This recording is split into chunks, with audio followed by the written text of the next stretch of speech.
आउटसाइडला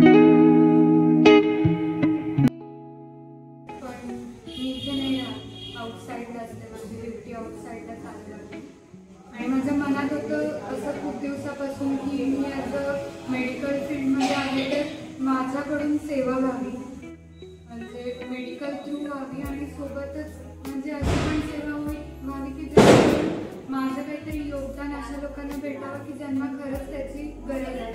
पण मग असं होतं की सुरुवात कशी करायची, तर मला असं वाटलं की आज वाढदिवस आहे आणि त्याचा इतका चांगला दिवस नाही आहे कुठली गोष्ट सुरुवात करायला, म्हणून मग मी विचार केला काहीही होते, थोडं का असेना काही का असेना आज सुरुवात करू, मग ते काही का देणं असू दे. आणि मला इथून पुढेही खरंच अशा लोकांसाठी काम करायचं की ज्यांना खरंच गरज आहे, कारण तसंही दवाखाने हॉस्पिटल खूप सारे आहेत आणि लोकही तसेच खूप सारे आहेत, पण असे लोक आहेत की ज्यांना गरज आहे पण ते तिथेपर्यंत पोहोचू नाही शकत आणि मला खरंच त्यांच्यासाठी मनापासून काम करायचं आहे आणि सेवा पण द्यायची आहे. मी असं म्हणेन की आज मी त्याच्यासाठी पहिलं पाऊल उचललं आहे. पहिले इथे खूप छोटं असेल पण मला माहिती आहे की आजचा दिवस सुरुवात झाली आहे तर कुठे ना कुठे माझं जे आहे मनामध्ये ते कुठे ना कुठेतरी पूर्ण होईल आणि तुम्ही सगळ्यांनी मदत केली यासाठी खरंच थँक्यू, कारण मी खूप शॉर्ट नोटीससाठी तुम्हाला सांगितलं. ॲक्च्युली गौरी माझ्यासोबत खूप वर्षांपासून आहे, तिने माझ्यासाठी खूप काही केलं आहे आणि मला जे करायचं होतं त्याच्यासाठी तिने मला कुठेतरी वेळ मिळवून दिला. काही कसं ना मला नाही माहिती मी याच्यामध्ये किती सक्सेस मिळवेल, मला जमेल नाही जमेल, मी कॅपेबल आहे नाही आहे, पण शेवटी असं म्हणतात की काहीतरी जर म्हणत असेल ना तर देव कुठून ना कुठून तरी त्या गोष्टीला कनेक्ट करायला मदत करते. आणि ही पण माझी खूप जुनी मैत्रीण आहे, म्हणजे 11वी-12वीपासून आम्ही सोबत आहे. बस छोट्या नोटीसवरती ती बोलली की येते आणि आपण जाऊया आणि तिला पण करायचं आहे, म्हणजे एकामेकांसोबत सगळे लोक कनेक्ट होतात आणि खरंच ज्या गोष्टी वाटतात करायच्या त्या होतात. तर तुमचंही खरंच खूप क्रेडिट आहे की तुम्ही वेळ काढताय लोकांसाठी अशा गोष्टी करताय, कारण प्रत्येकाला वाटतं करूया पण असं नाही होत की प्रत्येकजण करायसाठी प्रयत्न करतो किंवा खरंच त्यासाठी वेळ काढून मनापासून करतो. तर मला तुमच्या बाबतीत पण खूप ॲप्रिशिएट फील झालं की तुम्ही एवढं करताय आणि थँक्यू. आम्हाला यायला वेळ झाला पण तरी पण तुम्ही संयम ठेवला आणि सगळ्या गोष्टी निभावून घेतल्या. ते काय म्हणतात की जनरली म्हणजे सगळं कोऑर्डिनेट व्हायला वेळ लागतो आणि त्यातल्या त्यात मुलींना म्हणजे की थोडासा 5-6 लागतो.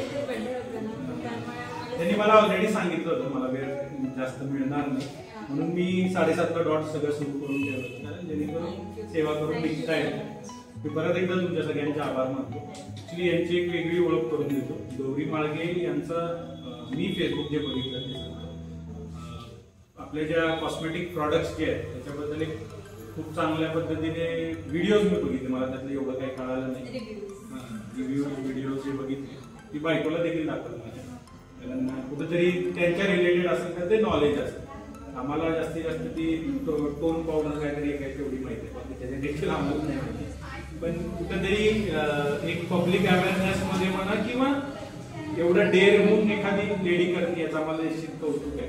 कारण सोलापूरमध्ये तेवढा एक्सप्लोर मिळत नाही असं आपण म्हणतो. मला असं तुमच्यासारख्या लोकांकडे बघितल्यानंतर निश्चित ते इन्स्पायरिंग आहे. आमच्याही टीममध्ये 20 मुली आहेत, काही कॉलेज गर्ल्स आहेत, काही जॉब करणारे, काही बिझनेस करणारे, तेही वेळ काढून येतात, त्यांच्या वेळेनुसार सेवा करतात. आमचा प्रयत्न हा आहे की रात्री 2 वाजता सुद्धा मुलीला सिक्युअर वाटलं पाहिजे सोलापूरमध्ये. आम्ही गेल्या मला वाटतं दरवर्षी डिसेंबरचा जो 2nd वीक ऑफ सॅटर्डे आम्ही काय करतो रात्री 11 वाजता शिवाजी चौकातून निघतो आणि 34 किलोमीटर सोलापूरचा एरिया कव्हर करतो आणि मग त्या एरियामध्ये जेवढे रस्त्यावर झोपलेली लोक आहेत त्या सगळ्यांवर पांघरून जातो.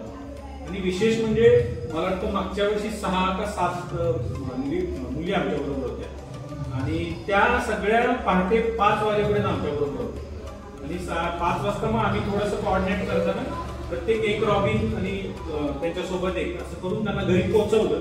पण हे कुठेतरी सेफ एन्व्हायरमेंट जे आहे ते रॉबिनहूड आर्मी देण्याचा प्रयत्न करतो. आज जरी आपण या एरियामध्ये असो किंवा काही असो, मी मगाशीपासून म्हणजे जनरली तुम्ही बघितलं असेल की बेनिफिशियरीचा कॉन्टॅक्ट मी येऊ देत म्हणजे त्यांना कुठं लाईन लावून उभा करत नाही, ते फोटो काढा वगैरे असलं काही करत. तर मूळ कारण हे आहे की येणाऱ्याला सुद्धा ते रिस्पेक्ट वाटावं आणि घेणाऱ्याला सुद्धा रिस्पेक्ट वाटावं. करून कुठेतरी असं होतं की ते घेणारा घेतोय म्हणून आपण एक केळी देताना 10 जण फोटो काढतो आजकाल. रॉबिनहूड आर्मी कधीही बेनिफिशरीचा फोटो पोस्ट करतो. रिसेंटली आम्ही घर बांधून दिले 1,83,000. त्याही घराचा फोटो आला पण व्यक्तीचा फोटो आजपर्यंत नाही आला. मला असं वाटतं हे आपलं एक युथ मधला पॉझिटिव्हनेस आहे जो आता बाहेर येणं गरजेचं आहे आणि त्या माध्यमातून आम्ही काम करतोय. रिसेंटली एकदा गुगल पे कंपनी आहे, त्यांनी 14 लाख रुपयाचं मटेरियल आमच्या घरी पाठवलं. तेही आम्ही घेतलं, गोरगरिबांच्या घरी पोहोचवलं. पण मला असं वाटतं शेवटी तो गॉडने एक प्लॅटफॉर्म आपल्या नावाने केला असं आम्ही समजतो. आणि संध्याकाळी 6 वाजता आपोआप हे कपडे चालतात, आपोआप येतो. आणि याच्यामध्ये विशेष हे आहे की अंगावरचा टी शर्ट सुद्धा आमच्या पैशात. हे डेडिकेशन ऑफ जे टीम म्हणतोय ते निश्चित आहे. आणि आज आम्ही 34 ते 36 काहीतरी अवॉर्ड आतापर्यंत घेतो. 4,32,000 त्या पुरस्काराची रक्कम. पण हे सगळं ड्यू टू असिस्टंट वर्क आहे, टीम वर्क. परत एकदा तुमच्या आभार मानतो. एक छोटासा ग्रुप फोटो घेऊन